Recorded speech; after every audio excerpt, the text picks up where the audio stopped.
I now have the pleasure of reintroducing our speakers for this Q&A session for this week. Dr. Michael Argeny received his medical degree from Creighton University and his MPH, MSW from Boston University.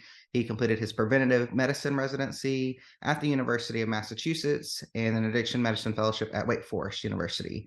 After serving as clinical assistant professor at the University of Iowa, he is embarking on a new journey, serving as a street medicine provider in San Francisco, where he can focus on his interest in sexual and gender minority health and addiction. He concurrently serves as faculty for the UMass PM residency and teaches courses for the UMass MPH program. We also have with us Dr. Andrea Silva, who is the director and co-founder of the Addiction Centers of Excellence Foundation and the Valley Streets Harm Reduction Program in Modesto, California.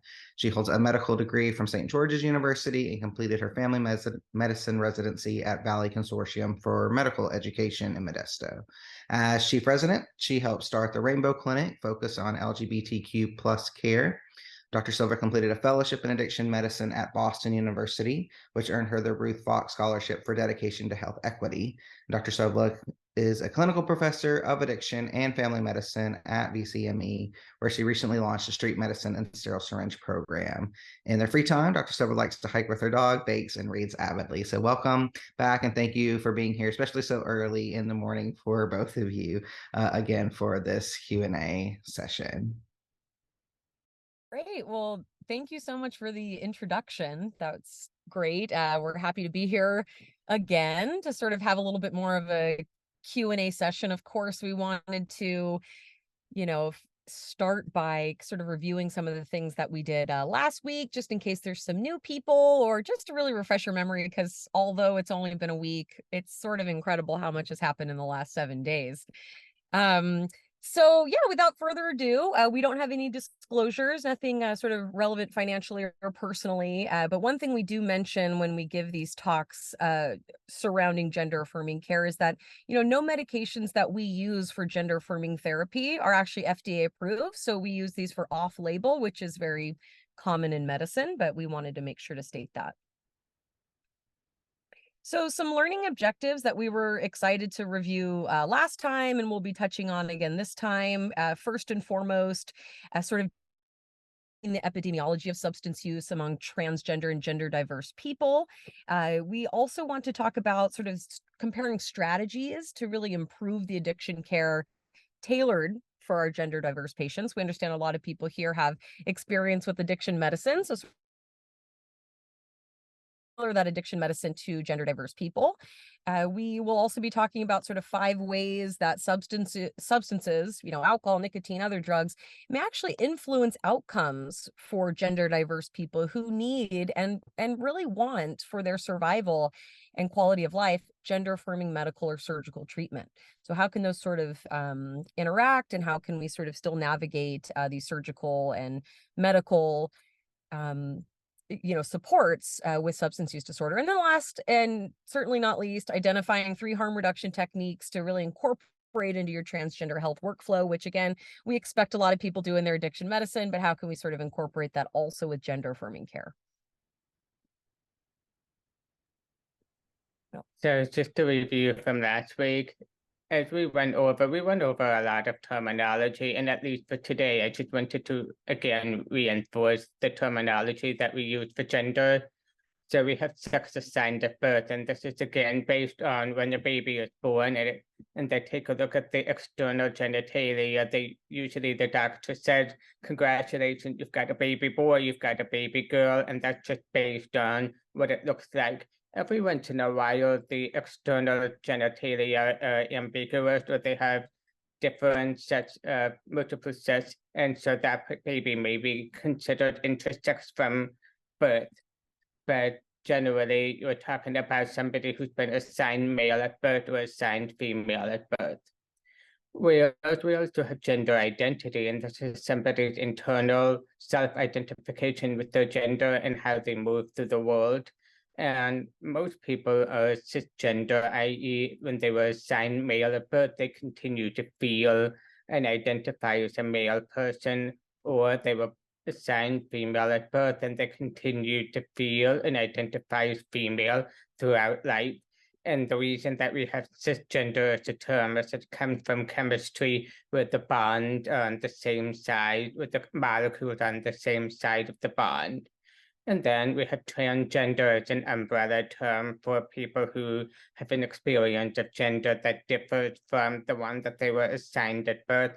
And this may include people who fully transition from male to female or female to male, or who identify as genderqueer, gender non-conforming, non-binary, or just something not associated with their birth identification. And then we also have gender expression, which is what we think about the societal or customary ways that people represent gender. So the classic ways of dressing, of grooming. When we think of a low voice, we associate that with maleness or masculinity, other things. And so these are the cues that we collectively use to identify gender. And as you have probably seen among your clients and the media, especially with younger people, people are kind of flipping the gender expression norm to align with what they might want to do, or because they find there a political act to try to make it rethink our concept of gender. Yeah, we also talked about sort of setting the environment. And this is specifically when we're thinking about, where do we practice addiction medicine, for instance? This can be in a clinic setting, this can be in the emergency room, inpatient setting, on the street as well. Specifically, we sort of talked about kind of a traditional clinical space where you might see, or you will see, gender diverse patients in an addiction clinic. So we talked about different strategies that we have both really taken to make our addiction clinics feel sort of more safe. We can never say that it's going to be an absolute safe space, but making it as safe as we can, or a safer space, is what we shoot for. So some tips here: really educating and training all members of the staff. This starts with the receptionist. This starts with the residents, the medical students. This is everybody that could interact with a patient at the clinic. We talk about sort of cultural humility. There's going to be people from all different cultures that are going to be coming through your clinic. And so really saving that space for people to be able to express themselves, and also looking into your own implicit biases, of course, right? That's part of cultural humility as well. Gender neutral bathrooms are really easy sort of change unless you work in a county clinic, and that can just be an absolute nightmare. But taking your bathrooms, changing them to gender neutral bathrooms, can be a real sign of solidarity. Gender closets, we talked a lot about sort of things that you can do as a provider or as a clinic staff to make people feel comfortable. This is having chest binders, having feminine shapewear, having things available to show your gender diverse patients, hey, we see you, we recognize you, and we know that even giving you a bright pink shirt or a little bit of makeup can really improve that gender dysphoria, and just show you that this is a safe place where we recognize all parts of you. Supportive reading material, again, lots of this online. So switching out, your tobacco use disorder pamphlets for maybe 2 trans patients, a really easy change that can be really, really helpful. And then, of course, incorporating sort of this 2-step method of intake during your visits. This is one, it's great because someone says, wow, they actually care about asking my gender identity or my pronouns or my sex assigned at birth. But it's also really important to be able to gather this data so that we can, study the quality of the care and really have a better idea of who's coming through our addiction clinics. To further expand on the gender closet, we have a lot of resources later on here that can help direct you to either free chest binders or gently used ones, all different ways. But these are, when we talk about a gender closet, this is having even one file cabinet that has some on-hand items to really improve the quality of life and the gender dysphoria in real time. These are simple. You can be really creative. I talked about last time how, our clinic staff had come together and pulled together all of the free samples of makeup that were just sitting in your closet and brought it to clinic, put together makeup bags. And to be able to send a patient home with that is just really empowering. This can be things like hair accessories. I mean, I'm the worst at describing these, barrettes or scrunchies. I mean, it's probably not even what people use anymore. But again, we have a lot of good resources at the end about the companies that can provide these free or low-cost chest binders and shapewear, and we'll share those with you. Ever so briefly, we went over a couple of interactions and things to know about gender-affirming hormone therapy and substance use.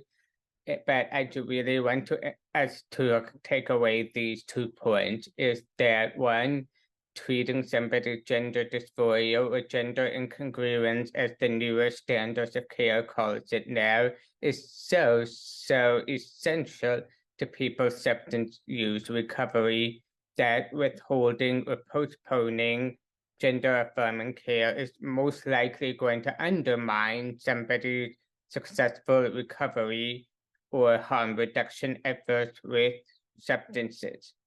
There's such strong evidence for overall improved mental health and decreased suicidality, regardless of age, for adolescents and adults who are transgender and have substance use disorder, or just in general have gender dysphoria or gender incongruence.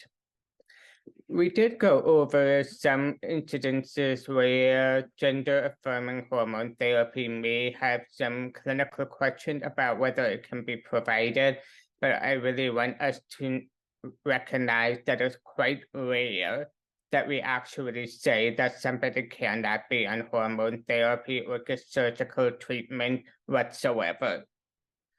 Usually, if there's any concern, they are ones that have to be either mitigated or discussed with an advanced specialist in this area, but they are not generally outright withheld or unable to be implemented. Even in those cases where maybe either gender-affirming hormone therapy or surgery is not feasible, there are other ways that we can still assist this person. Assist this person in finding a way to expressing their gender in some way, like Dr. Silva mentioned, the makeup kit, chest binders, all of these things can at least help somebody mitigate some of their feelings of gender dysphoria, even if it's not exactly what they are hoping for. We also talked about sort of how substance use and substance use disorder can really impact and unfortunately stand as a barrier for individuals who would like to get gender affirming surgery in particular.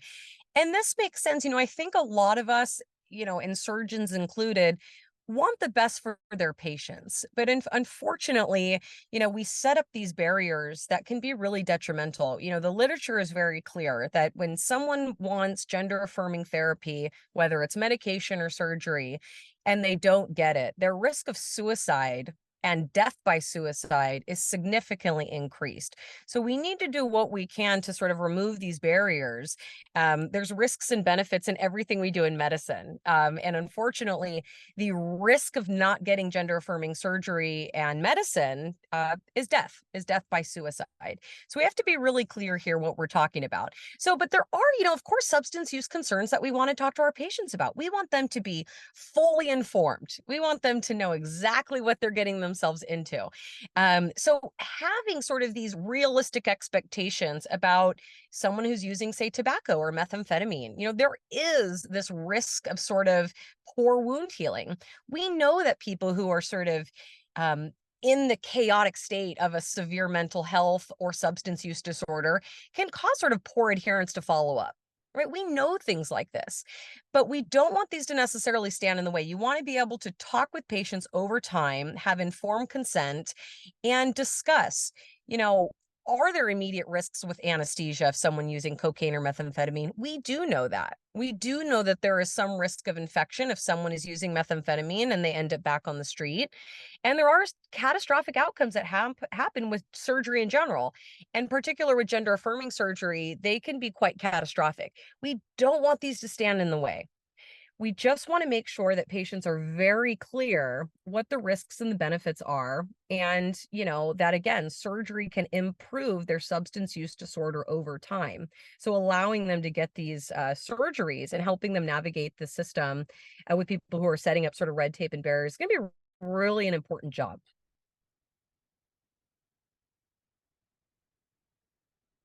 Great. And so we sort of talked about some of this stuff, but what I really wanted to emphasize here is that a lot of our data is really sort of, and a lot of this data that we have about sort of gender affirming surgery and substance use is sort of borrowed from similar surgeries, those in cisgendered patients. But we know in general, there's no reason to think that cigarette smoking on microvasculature is going to be sort of different in trans patients than cisgendered patients. So this means having a conversation with patients. Can we talk about nicotine replacement therapy for 6 months leading up to, your surgery? Can we get someone maybe on Chantix? Can we maybe change to a vape instead of sort of, using cigarettes every single day? Which is what we do already in addiction medicine. So that's really important to remember, is that we feel that the data is going to be quite similar for our transgender patients. And we talked about this, really prepping and educating patients to make sure not only do they have informed consent, but do they really know the realistic expectations here? And generally, over time, having meetings over weeks regularly scheduled can help patients really ask those questions and get a good idea about what's going on. And I really don't want to sort of look over one of the strongest protective factors when patients are sort of navigating these gender affirming surgeries, especially when they have a substance use disorder, is peer support and peer navigation. This can look like AA meetings. This can look like going to the Pride Center and finding other trans or gender diverse patients that have maybe navigated these surgeries in the past, and sort of building up patients to make the right decision for them. So we'll start going through some of the questions that we got from all of you. And I have to say, these were some really thoughtful questions that we got. And we're so excited that you're thinking about how this really applied to your work. One of the questions we got was whether there are any specific behavioral therapies that have been effective for transgender individuals and their mental health. And this is kind of a general idea. So the APA, this core interventions here, and they're not super surprising. Basically, when you're working with trans clients, you want to think about gender affirming care. You want to give them space for processing and understanding where they are in the world, what their gender identity outcomes or feelings are, where on the spectrum are they? What does that mean? What does the transition look like to them? Are they interested in surgery? Are they interested in hormones? What do they want from hormones? And these aren't necessarily all discussions that they have to have with just one person. Some of these discussions they might have with a medical provider, they might have with a therapist, they might have with their peers. That there's discussion, for example, might be, for example, one of my friends had decided that they, initially with transition, that they were not interested in surgical intervention or hormone intervention. They wanted a shorter hair. They really valued having a gender marker change and their ID and a name change.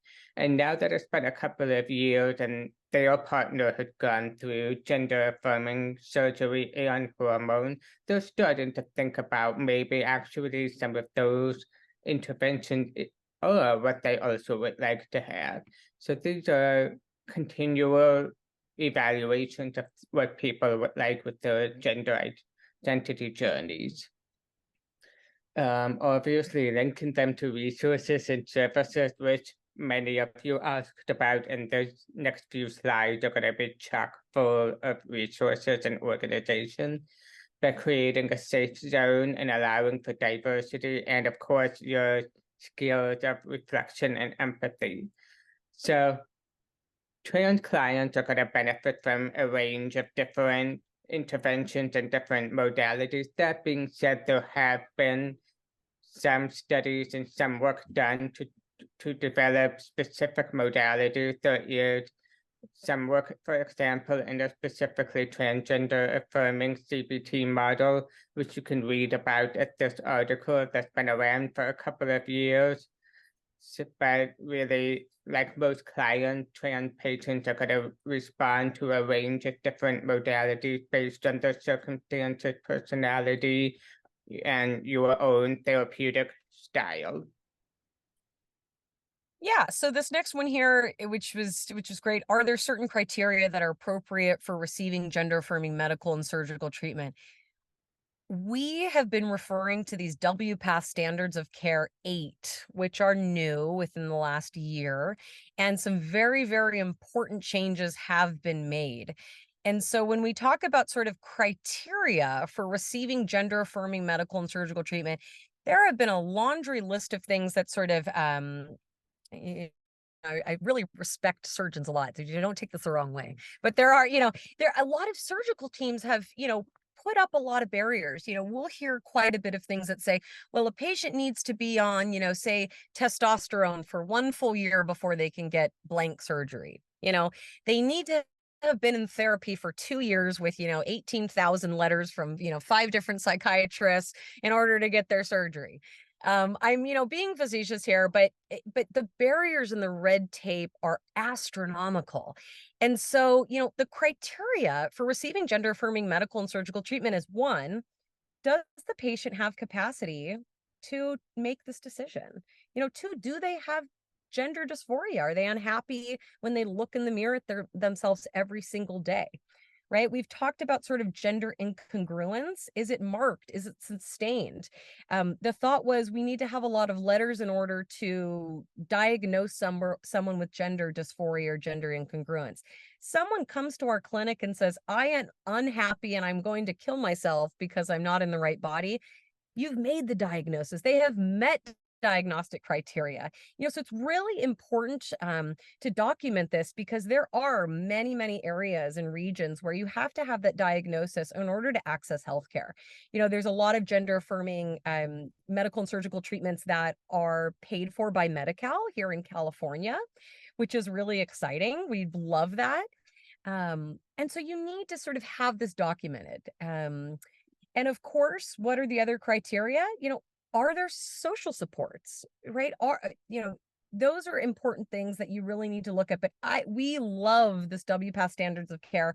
Please read that in its entirety, especially the new changes, which are ultimately to decrease the barriers or minimize those barriers to care. And again, it's eliminating a lot of these letters that have been required in the past, so that people can get the treatment that they really do need. Another question we got was, how does the physician balance the risk and benefits for clients who have both gender incongruent and substance use disorders, and when do we postpone those? And I think that's what Dr. Silva and I went over during the review, is that generally we really try not to withhold or surgical intervention whatsoever if we can, but times that we might do that include if somebody is really has unrealistic expectation, if there's a situation where they're expecting some kind of a miracle or they're not recognizing that outcomes may not go well. So for example, let's say that they want what the community calls top surgery or reconstructive mastectomy to have a male chest. If they are not affirming that they might have significant scarring, they might lose one or both nipples, they might have decreased sensation to the chest after surgery, and their expectation is that none of this will happen. There might need to be some realistic reality testing or consideration about whether they've got some other psychiatric disorder or something going on that's not allowing for a full discussion of the risk and benefits of such a surgery. And if there's really marked concern and the surgical team and you have met and the primary care provider has met, or the transgender health specialist has met, and everybody agrees that there really is concern about follow-up, anesthesia, or wound healing. Maybe they are still unhoused. There's absolutely no way for them to have a safe recovery post-operatively. They don't have access to clean supplies or clean water or bathing. Then in these cases, you may have to postpone until some other social services are in place. But even in those situations, oftentimes it's a question of getting additional care or additional support services. And so you really should have thorough discussions with the surgical team and with the patient and client care team as a whole. Dr. Silva, anything to add to this? I think there's not much that I would add to that. Again, I think the biggest barrier is making sure that all of the teams are on the same page, and whether if someone is, experiencing unsheltered homelessness, getting them into a respite facility, we make a lot of we help patients in a lot of different ways already for surgeries, people who are unsheltered and need, what have you, any type of surgery. So I think just again, being creative, having open lines of communication with the entire teams, whether that means getting on a Zoom call with your psychiatrist, your psychologist, the surgical team, the respite center, just addressing those concerns because they're valid. These I think everybody wants to do right by the patient. But sometimes we as addiction medicine doctors, we really need to, be there as an advocate saying, let's really remember that a lot of this dysphoria, a lot of the substance use disorders actually can be improved with this surgery. So let's do what we can to really, make this happen for people.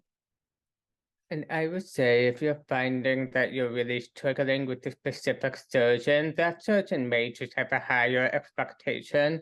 And many of these surgeries now, there are other surgical providers in the area or even a little bit further away, and perhaps revisiting with another surgical provider may be the next step.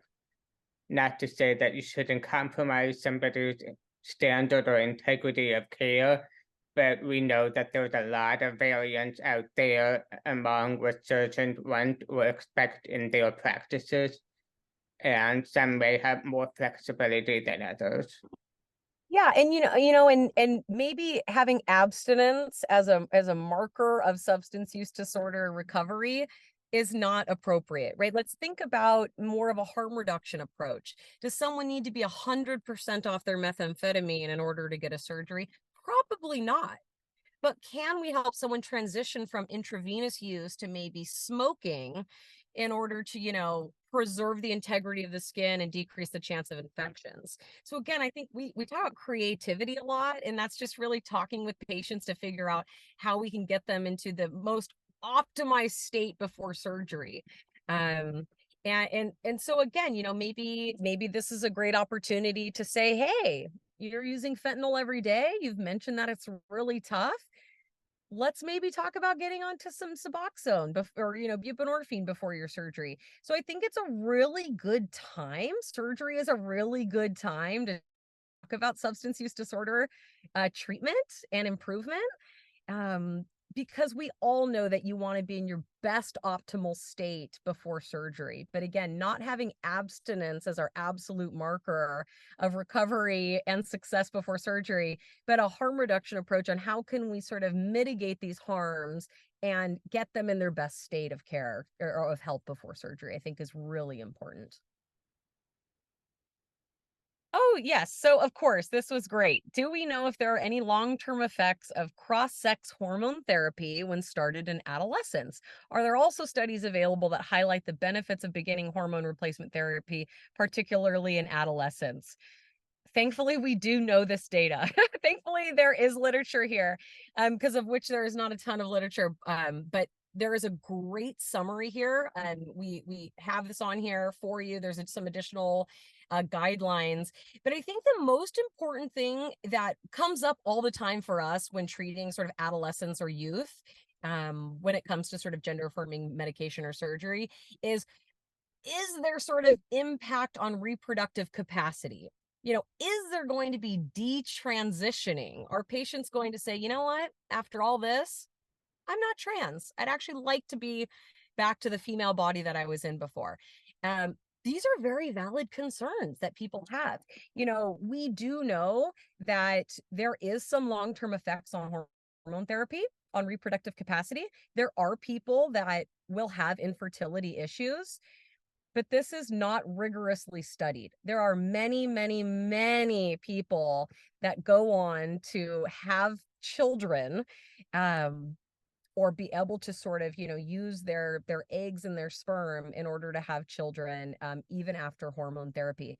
There's a great resource as well. I think I forgot to put this on here, but about trans people that really want to have kids, and it's transfertility.net, and that's really excellent. And but I think the really important thing is that we're not doing surgery on 12-year-olds, right? We're not doing surgery on 9-year-olds. We're not doing, we get this a lot, is we're really afraid to do gender affirming medication on those that are under 18,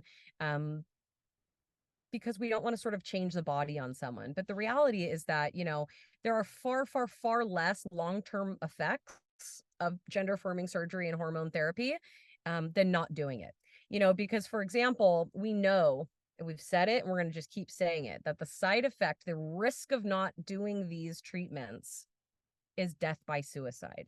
1 in 2 trans youth will attempt suicide because of their gender incongruence or gender dysphoria. We know that, right? But really recommend reading the summary here. The other thing I wanted to mention too is that, we use these medications all the time for sort of other medical conditions, right? We give testosterone to cisgender males all the time, right? We start spironolactone on people, even in adolescents who have high blood pressure, right? We do these things all the time, and people do very, very, very well, and we have long-term studies. So that's what I wanted to say, Doc. I wanted to turn it over to you in case you had anything else you wanted to add to that.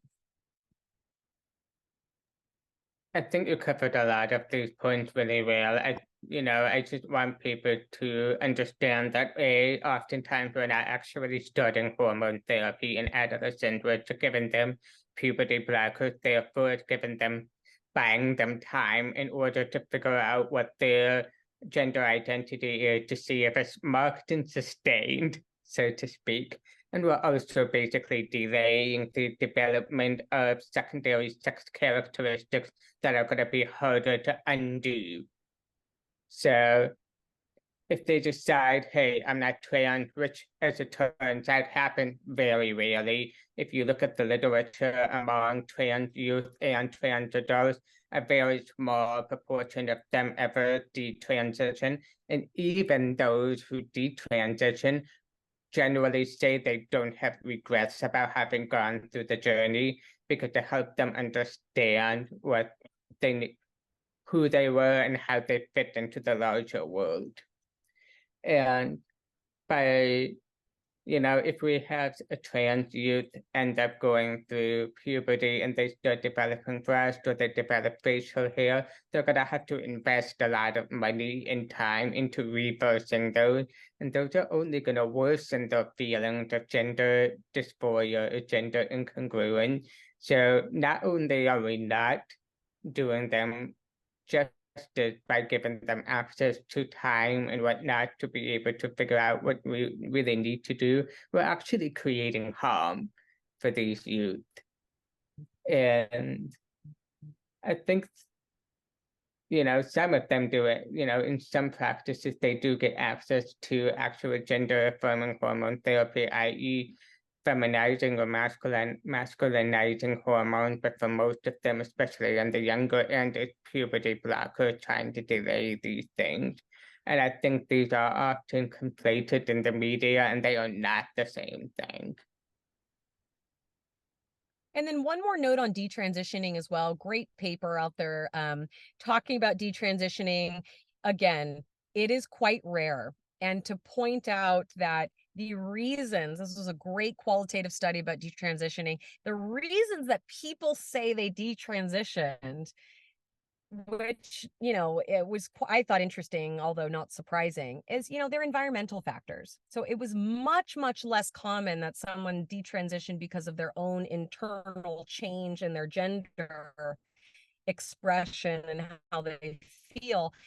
But it was much more common, significantly, in fact, family stressors, right? They didn't feel safe going to their job anymore. They were afraid of losing their job if they were, in the body that they would like to be in. So I think that's really important to recognize external versus internal reasons behind detransitioning.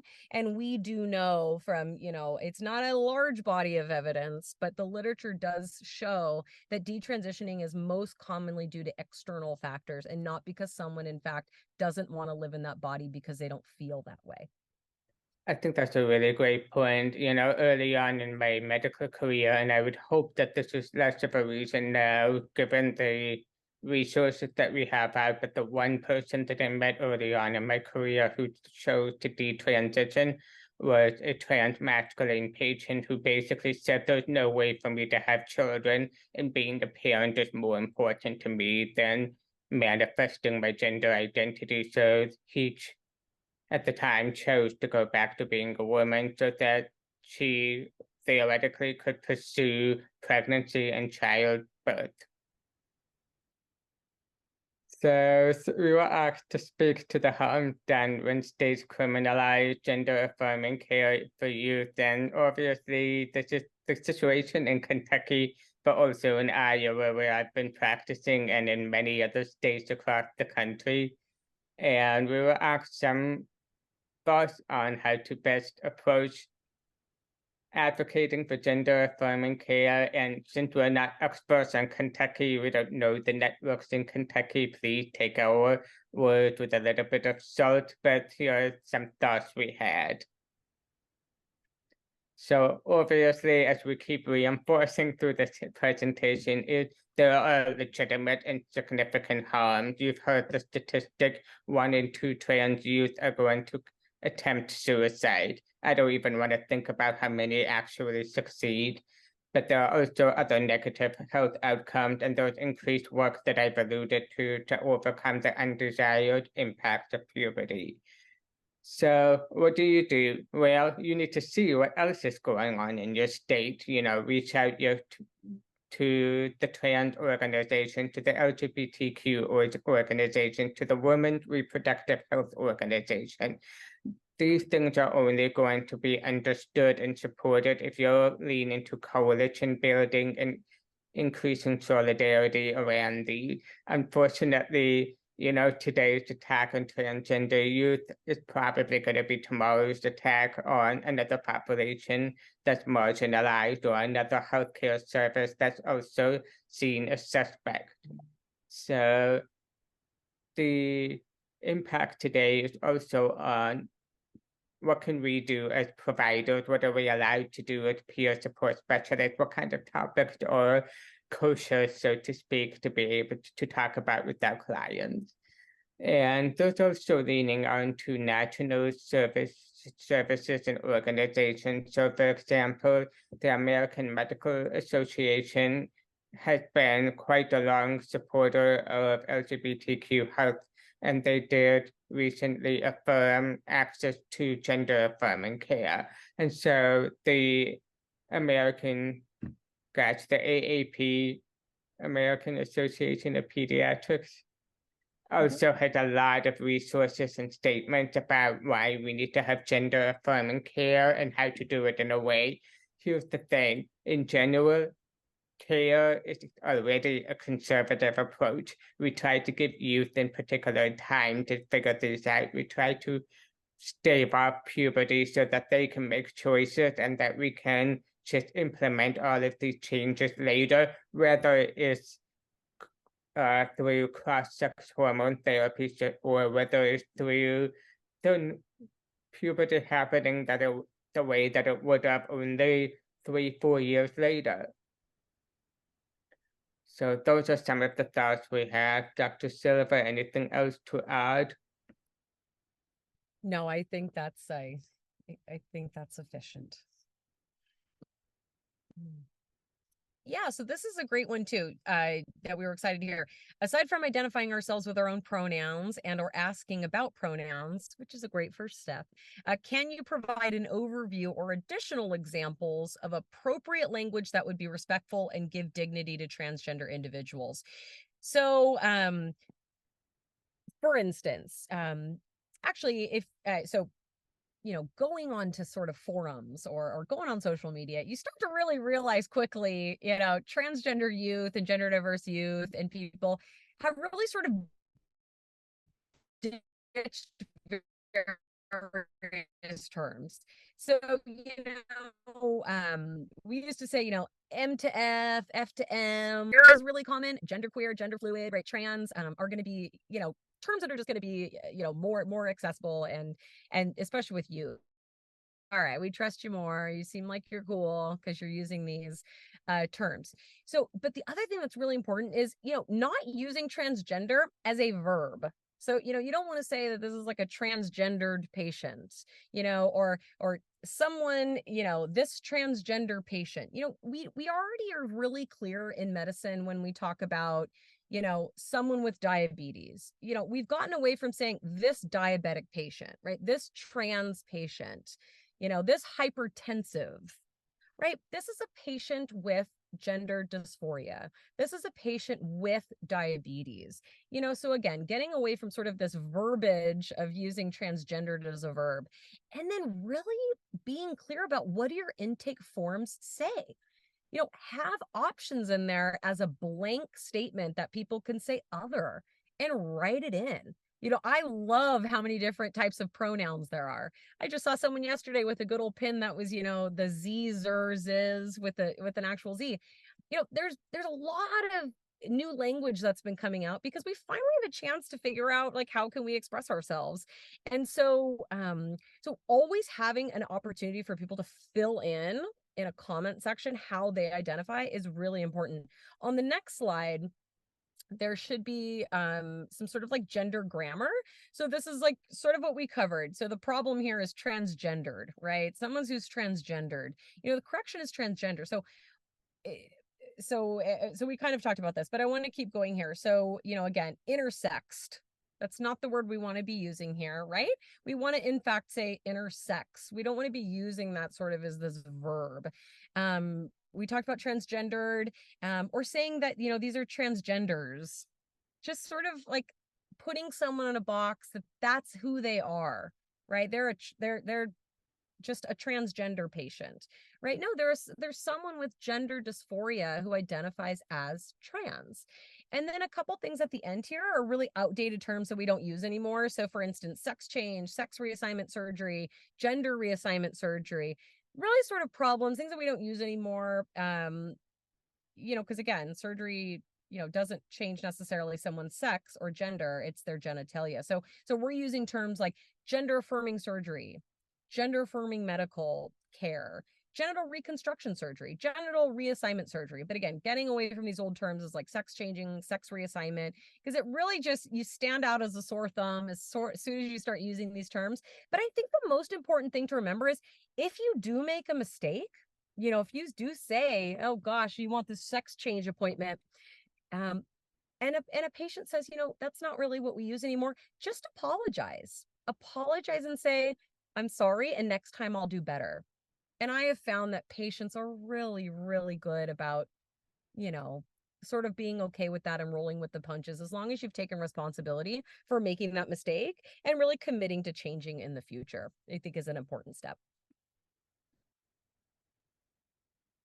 Yeah, I think in addition to these, also just thinking about when you develop flyers or you develop handouts for your clients or you print off things that, if you print off materials from the internet or whatnot, and especially if you know that there's somebody who's trans, just take the extra minute and see if there's anything that's transgender specific on the internet that you can add, or if you need to change, do your handout say he and she versus they, if they is the gender neutral collective pronoun that you can use anyway instead of he and she. So instead of he and she went to the market, you can say they went to the market. those kind of things. Yeah, and on that point too is a lot of our medical assistants in our Rainbow Clinic, they say, "Oh my gosh, I'm so worried about making a mistake," and we don't really have the patient's name, sort of their actual name. We only have their dead name in the chart. What do I do? And exactly as you mentioned, sort of just assuming that they use the pronouns they them can actually it could be really helpful, and also using people's last name. Right? If you have to call someone back to the exam room and you have to, announce them somehow to everyone else in the office, use their last name, right? Don't go with the first name that could absolutely be misgendering, could be their dead name. That is one tip that we found to be pretty helpful in sort of like mitigating that risk of causing harm to someone when they first step in the office and that's your first interaction, is already using the wrong name. I've learned something today. Never thought about that. Yeah, that was one of those creative things that sort of comes to you. Yeah, so this was so great, right? So mentioning being able to get free makeup samples as well as sort of like heavily discounted items that you can make a gender closet or some kind of other supportive materials in your space. Again, this could be really small. This could be like a huge closet that you've set aside, but start small here. But the question is, are there certain organizations that offer these programs that we can share? Are they available? Are they only available to healthcare systems and clinics? And on the next slide, we have quite a number of resources here for you. So we have vetted a lot of these resources. When I was in Boston, we made sure to really call these companies. This is a list that we've actually, like, all of these links should work. I recently looked at them as well. So all of these should work. If they don't, please reach out to us. But you'll see that they vary on here when you actually go to these websites. They vary from feminine shapewear. They vary from sort of more binders or packing material. And packing, of course, is, someone who wants to maybe feel more masculine. So they're sort of packing something, in the front of their pants in order to kind of have that, like, traditional sort of bulging, that makes someone feel, better about themselves. They feel more sort of manly, masculine male. And these are available. So some of them are heavily discounted, some are used. So that's important, right? When you're talking with patients and saying, I'm sorry, we can't really get you like a brand new chest binder here, but these ones are gently used. These are great opportunities. And this does not have to be a health organization. This can be a patient going themselves, especially some of these here, like GC2B is really sort of patient friendly. It's not healthcare associated. And you can order them directly.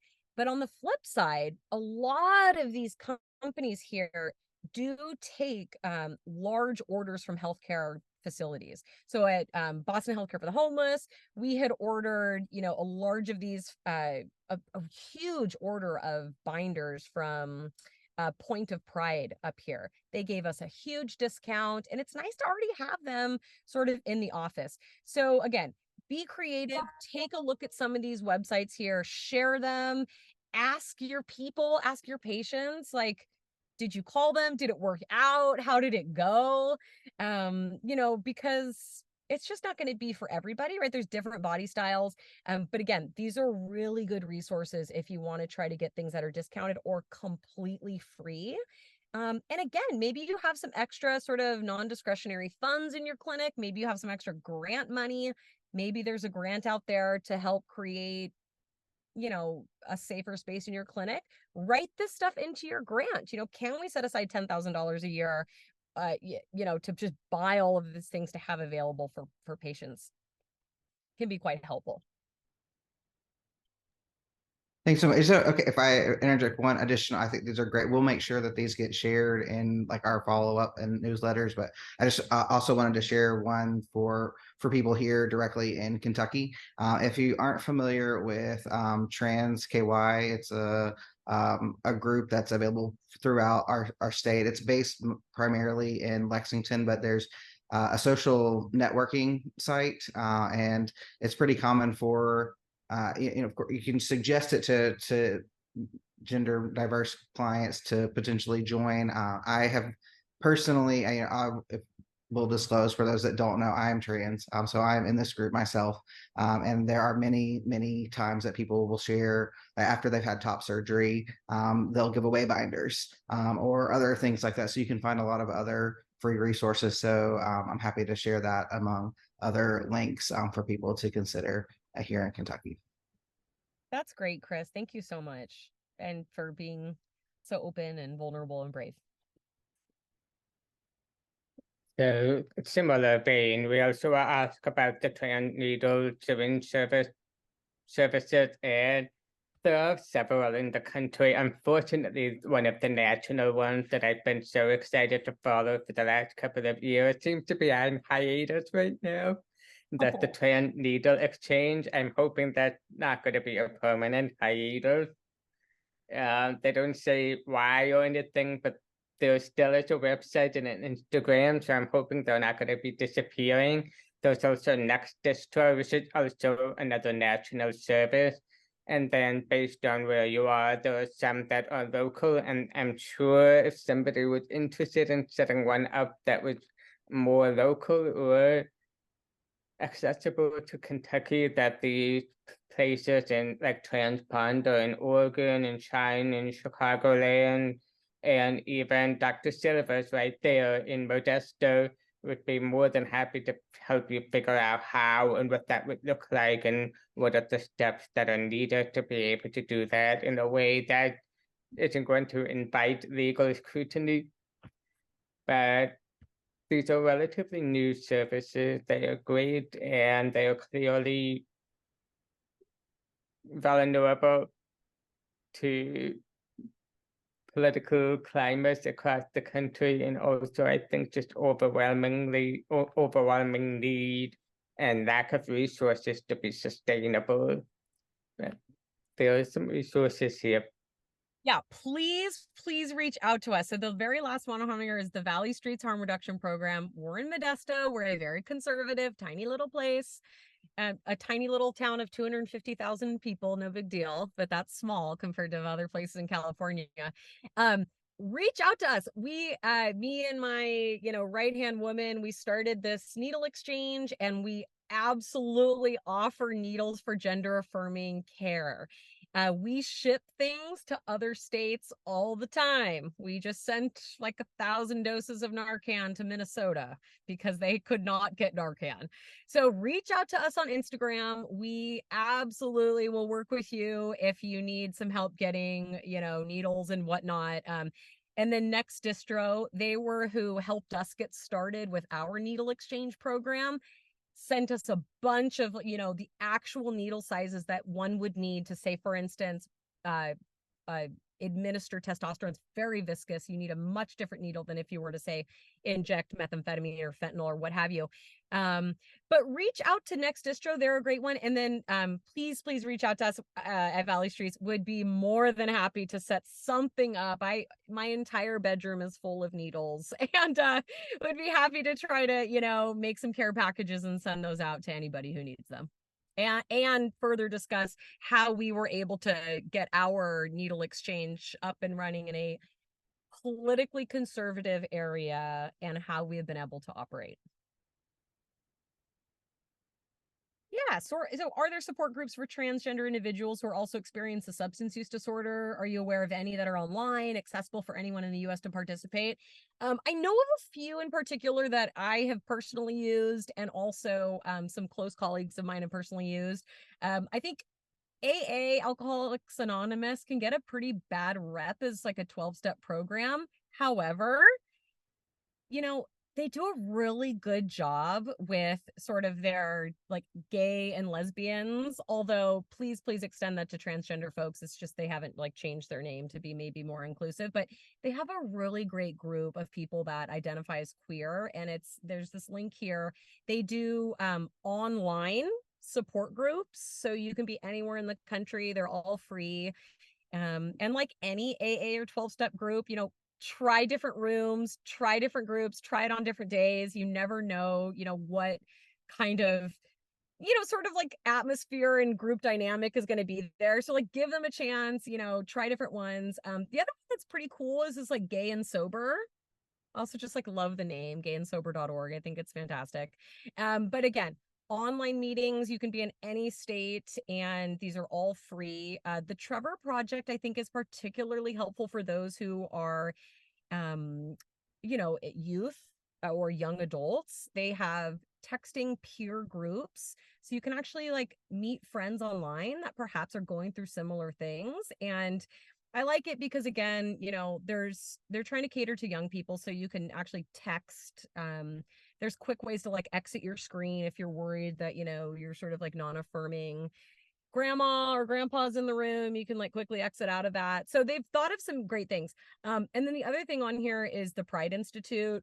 Like, this is specifically the link to their LGBT substance use disorder treatment. Again, very, very like welcoming, friendly, lots of good information on there. And then Smart Recovery is sort of like it's a non 12 step sort of recovery group. So it's not nearly as sort of like spiritual as 12-step groups can be, and that can sometimes sort of turn people off. So Smart Recovery is just another really good group setting. They do online meetings as well. Don't quote me if they're like particularly sort of trans and like gender diverse friendly, but I have worked with some Smart Recovery groups in Boston, for instance, and they were very, very welcoming and affirming. So those are just like some places to get you started. I think we forgot to put down that, obviously, at least we have Crystal Meth Anonymous and they have online groups, and some of them are also LGBTQ oriented. So also CMA. Yeah, that's a really good point, especially when we're sort of thinking of our gender diverse folks and, how common it is to use sort of stimulants like methamphetamine, whether it's, for sort of like chemsex and heightened like sexual experiences, or whether it's, because we know that people who are gender diverse tend to have higher rates of unhoused homelessness, unsheltered homelessness. And so methamphetamine is quite common, for instance, to like sort of stay up and be safe. So I'm really glad you mentioned that, because methamphetamine is so common in our queer group. We should have added that. And you said Crystal Meth Anonymous. And also NA, Narcotics Anonymous, is another good one that can be helpful as well.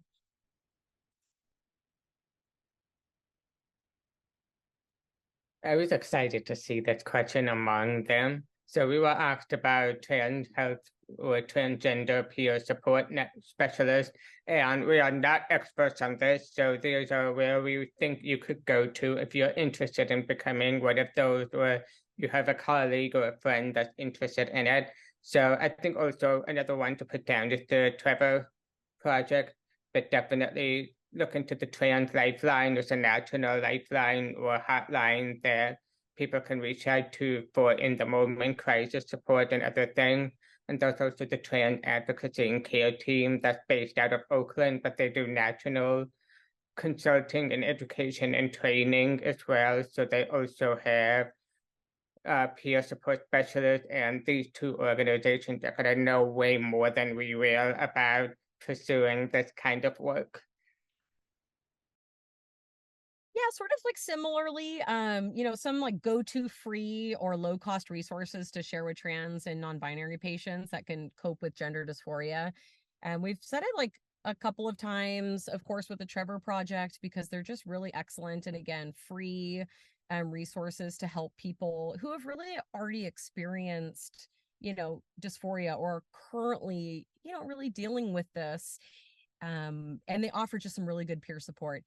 The other one that I really wanted to mention is, we're in a really rural area of California, for instance, and, getting people to San Francisco, getting people to LA, that is so challenging, for, say, voice training. So I have learned so much from my patients. They're like, oh my gosh, how does my voice sound? I've been doing online free YouTube videos. And so again, these are very, very easy to find. And you can even ask your patients, like ones that maybe have already been through this, or maybe at the Pride Center, but really good YouTube videos for sort of like free resources. But again, like the big names in gender care are really UCSF, the Fenway Institute, and they have excellent free resources that you can share with your patients, with people in the community. And I do this all the time, where I sort of go to the UCSF website. I find specifically maybe somebody's looking for an orchiectomy. So yep, Google down, scroll, orchiectomy, and there's printable resources for people. And again, all free. It's all been vetted, right? This is very, very good, like evidence-based material to read.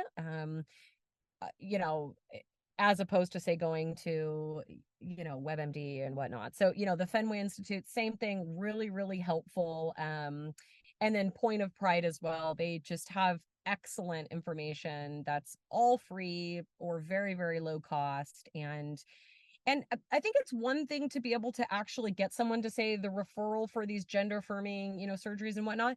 But it's also just really important to have this stuff on hand, because if someone knows that you're already thinking about this, that you've done like your due diligence and have come up with maybe a resource list, like that goes a long way for people. And so in our clinic, we give out, you know, a list of local resources, of which they are very limited. They're very, very limited, but you know, they're the Pride Center, but also like national hotlines. You know, if someone is having trouble with suicidality, you know, maybe there's a local support group that you can find in Kentucky, but having stuff sort of like in a handout, in a printable way, that, you know, they're maybe seeing you in your addiction clinic and you say, hey, I'm really worried about your gender dysphoria and I really want to work toward, you know, helping you out with this. But in the meantime, here is a list of resources that are free. So, you know, type these up, put them into a Word document, print them out, share them with your colleagues, because it goes a really long way when people can leave your visit with like just that much more hope that they're going to actually get the help that they need. On that note, I want to say that both UCSF and Fenway have healthcare-oriented conferences every year, or every 2 years, I think every year. They're both really great conferences. They are pricey to attend, so it's not so much for free or low-cost opportunities, but they are not just for medical providers, so they're not just focused on gender-affirming surgery or hormone treatment, but they are also oriented toward community health workers, nonprofit organizations, etc. So if there's somebody at your organization who really wants to be an LGBTQ health champion or trans health champion, and you have money to send somebody to a conference, either the UCSF or the Fenway transgender conferences are great ones to attend for that purpose. That being said, there is at least historically, a free conference for transgender people in Philadelphia. Dr. Silva, I can't remember what's it called offhand, but it's every year and it's free because they really want to make it low barrier and accessible for trans people to attend. And I think Philadelphia is not as far as some of these other places for you. So that one is also hosted. I'll see if I can find a link.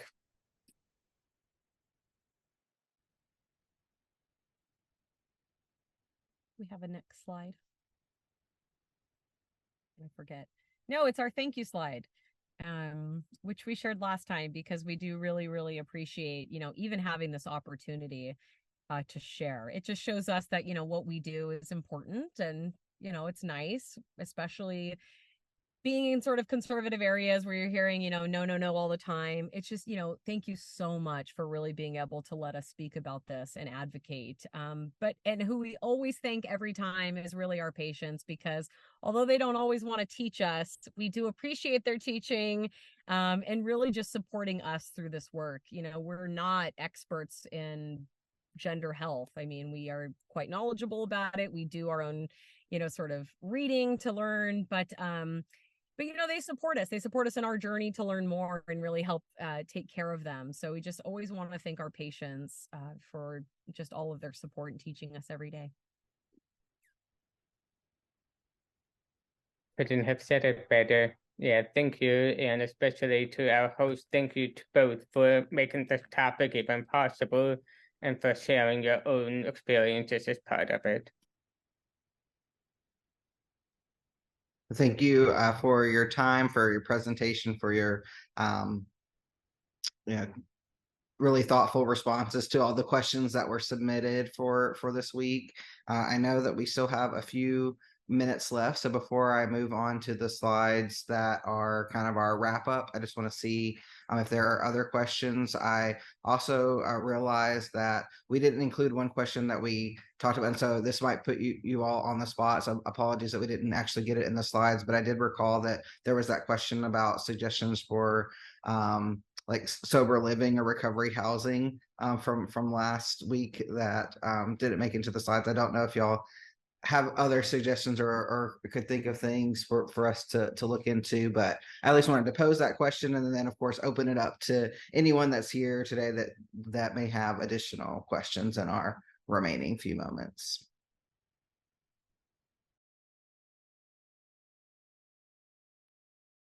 Yeah, I don't think, I mean, I personally, I think the best thing that one can do if we're dealing with sort of like a sober living and maybe making the sober livings that are already in your town more affirming. I think one thing that can be helpful is, you know, even bringing the WPATH guidelines to them, maybe inviting, you know, community groups such as sober living, such as respite, such as residential treatment programs, like inviting them, you know, to these kind of talks, you know, can be really helpful as well. You know, showing up and saying, hey, we noticed that, you know, there's only a place for women and there's only a place for men. You know, what about our sort of non-binary people? And just having conversations, you know, can be really helpful. Again, they're not always going to be receptive. And I think we have to sort of be kind of okay with that to an extent. But at the same time, this is an opportunity to be creative. You know, if someone wants to write a grant, open up a sober living and, you know, call it queer recovery, I would be happy to support that. So I think, you know, again, if there's not those resources available, like it's an opportunity to create them. Yeah, my understanding is that there are only a handful of specifically LGBTQ sober living houses across the country. And I know that it's similar that they've been trying to be, there's a lot of work that's been done around trying to build LGBTQ youth housing programs for adolescents and young adults with transition age youth.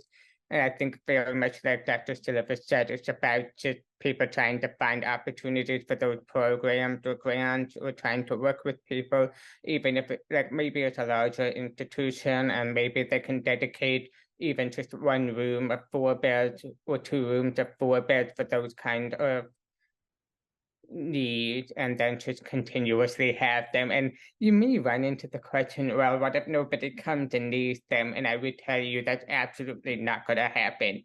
As a example here in Iowa, you know, we have the child and adolescent psych unit, and I would tell you that we only had 12 beds, and at least 3 of them at every single day was occupied by youth who were gender diverse.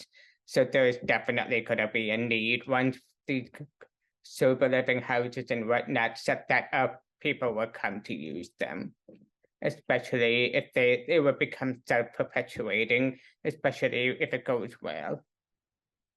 Yeah, that's really great advice. You know, for us here in Modesto, when we started the Rainbow Clinic, we heard, you know, time and time, you'll never fill up the clinic. There's no trans people in Modesto. They're all in San Francisco.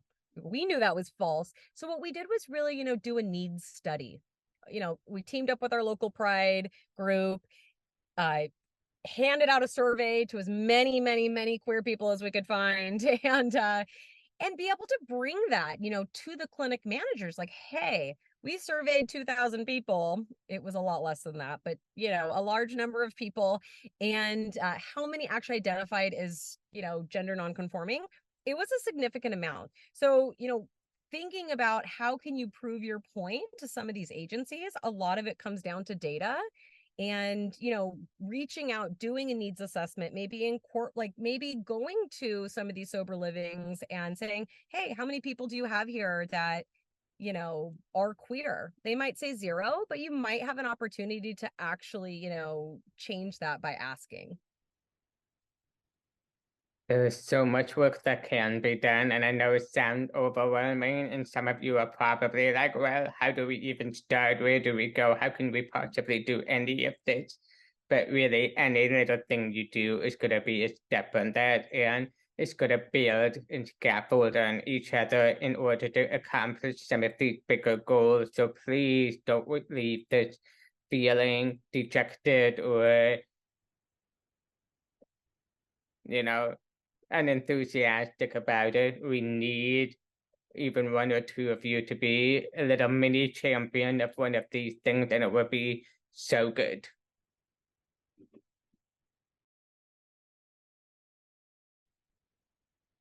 Yeah, thank you for saying that, and I just want to reiterate that too.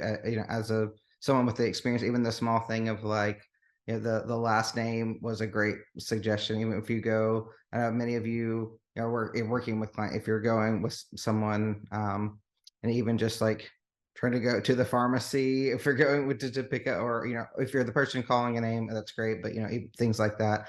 I know pharmacies may not be thought of as frequently, but that's often one. Even like in our own system for people that are here in Fayette County and UK, there are places for preferred names for other places, but it often didn't translate to the pharmacy, and that one can actually be a big trigger as well. So, and things to think or try to preempt as you work with clients that you could do to try to help them use last names was a great suggestion among many others that you gave, but just especially wanted to highlight from personal experience how meaningful that one can be.